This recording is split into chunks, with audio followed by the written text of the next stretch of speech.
नमस्कार, स्वागत है आपका टीवी 24 नेटवर्क में और मैं हूं अजय सिन्हा। टीएमसी नेताओं के हारते ही सुर बदल गए हैं। जैसे ही पश्चिम बंगाल में टीएमसी को हार मिली, वैसे ही नेता पलटी मारने लगे हैं।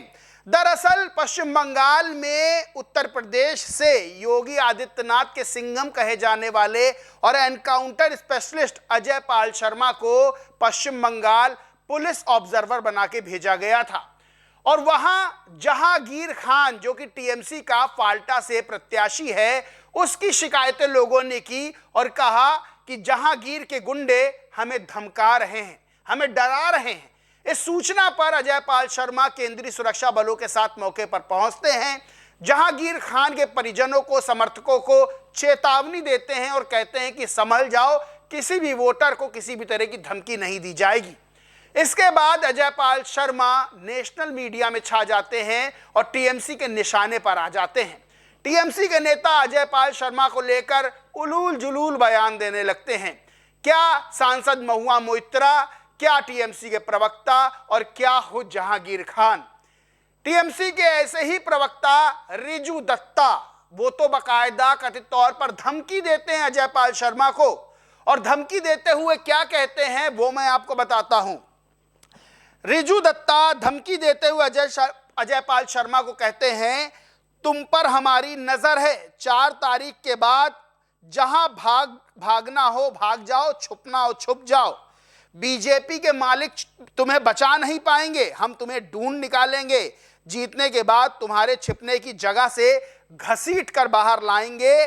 दिल्ली में तुम्हारे आका तुम्हें बचा नहीं पाएंगे, क्योंकि कोई राज्य, कोई बीजेपी का मालिक अब तुम्हें नहीं बचा सकता, तुम्हें सजा मिलेगी।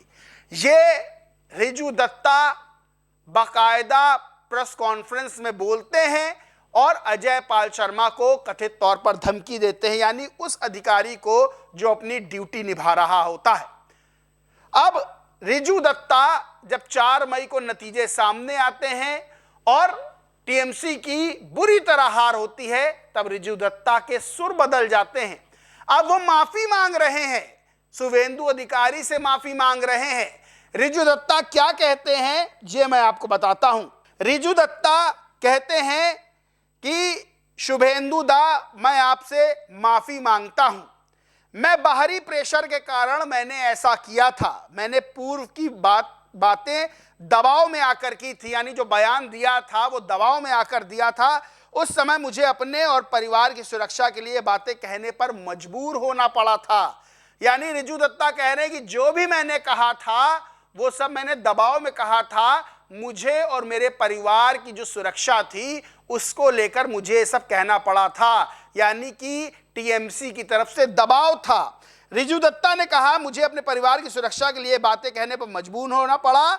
आज मुझे फर्क साफ दिख रहा है। जब मेरी कार एक जश्न के बीच से गुजर रही थी तो भाजपा कार्यकर्ता मुझ पर हमला कर सकते थे, लेकिन नहीं। उन्होंने कहा, रिजू को जाने दो। दिल्ली और राज्य के भाजपा नेताओं ने मुझसे कहा, चिंता मत करो, कोई तुम्हें या तुम्हारे परिवार को नुकसान नहीं पहुंचाएगा। जबकि टीएमसी मुझे धमकाती थी। मैं सिर्फ एक प्रवक्ता और कार्यकर्ता हूं, नेता नहीं हूं। रिजू दत्ता ने यह भी कहा कि जब उनके घर के बाहर पत्थर चलाए गए, शराब पीकर लोगों ने हमला किया, तो वो टीएमसी के लोग थे जो भेष बदल कर आए थे। रिजू दत्ता ने कहा कि कुछ लोग देर रात शराब पीकर मेरे घर के बाहर जमा हुए, मां और पत्नी को गाली दी, मुझे भला बुरा कहा।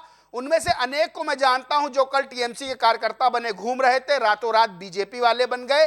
फेसबुक पर भी जय श्री राम लिख रहे हैं और सड़कों पर भगवा लेकर उत्पात कर रहे हैं। यानी कि रिजू दत्ता ने कहा कि जो वीडियो सामने आ रहे हैं उसमें टीएमसी कार्यकर्ता उत्पात कर रहे हैं, बीजेपी कार्यकर्ता बनकर। यानी कि चुनाव का रिजल्ट आते ही रिजू दत्ता की टोन, रिजू दत्ता की जो चाल ढाल थी, सब बदल गई है। अब रिजू दत्ता कह रहे हैं कि हमने जो भी कहा था दबाव में आके कहा था, हमसे ये कहलवाया गया था। दरअसल अजय पाल शर्मा अपनी ड्यूटी निभा रहे थे। अजय पाल शर्मा अगर वहां पर सख्ती नहीं करते तो फाल्टा विधानसभा सीट पर क्या चुनाव होता वो किसी से छिपा नहीं है।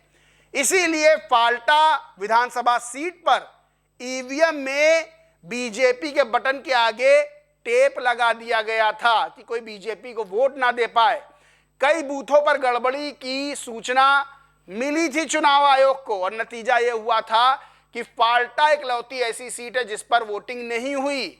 21 मई को अब मतदान होगा और 24 मई को फाल्टा का रिजल्ट सामने आएगा। जहांगीर खान को अभिषेक बनर्जी का बड़ा खास कहा जाता है और यह कहा जाता है जहांगीर खान फाल्टा क्षेत्र में भूमाफिया के रूप में सामने आता था। उसके समर्थक गुंडई करते थे खुलेआम और उसी गुंडई को खत्म करने के लिए अजयपाल शर्मा को भेजा गया था। खैर, जब 4 मई को रिजल्ट आया, रिजू दत्ता की टोन तभी बदल गई थी। रिजू दत्ता ने लिखा था ट्वीट करके, जनता का फैसला सर्वोपरि है। इस ऐतिहासिक जीत पर बीजेपी फॉर इंडिया को मेरी हार्दिक बधाई। मुझे उम्मीद है कि माननीय प्रधानमंत्री नरेंद्र मोदी जी, गृह मंत्री अमित शाह जी और बंगाल में भाजपा का नेतृत्व विपक्ष के कार्यकर्ताओं की सुरक्षा और कल्याण सुनिश्चित करेगा। चुनाव की कड़वाहट चुनाव तक ही सीमित रहे। बंगाल शांतिपूर्ण और समृद्ध बना रहे। बंगाल की जनता के लिए शुभकामनाएं। कुछ समय के लिए छुट्टी लूंगा। रिजू दत्ता ने तो छुट्टी ले ली।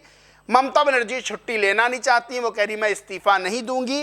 जबकि टीएमसी के बहुत से नेता और कार्यकर्ता हारने के बाद बदलते हुए नजर आ रहे हैं। इस पूरे मामले पर आप क्या सोचते हैं, क्या मानते हैं, कमेंट करके जरूर बताएं। वीडियो अच्छा लगा हो तो लाइक करें, शेयर करें और चैनल को सब्सक्राइब नहीं किया तो सब्सक्राइब करके बेल आइकन जरूर दबा लें। धन्यवाद।